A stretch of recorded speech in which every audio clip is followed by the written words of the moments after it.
Hi, communication versus conversation. The premise of my videos this week and last week was that if we started thinking about how we communicate about change in organisations and started to just think about it as a conversation rather than pure communication, then we would probably, we will get better outcomes. I've said this week, communication is often a one-off event. It's like an announcement that's made or a broadcast is made, this is what we're doing. And it transmits facts.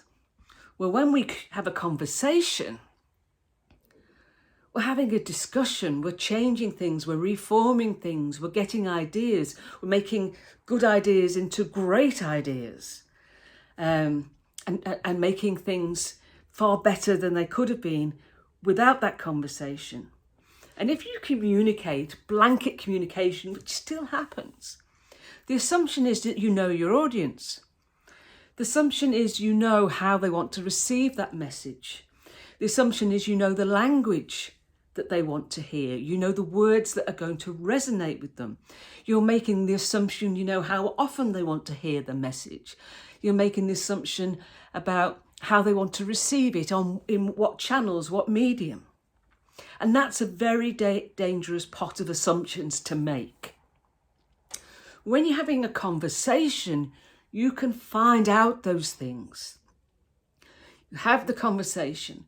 You can discover its exploration and its discovery about the messages, how people want to receive the messages, how often, by what means, what sort of language should we use? Because we need to talk the same language. I'm not talking about English and French. I'm talking about terminology and tone.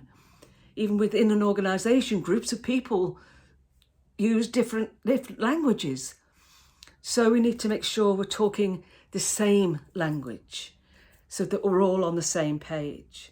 So we can't assume, never assume, that you know. And audiences' needs will change over time.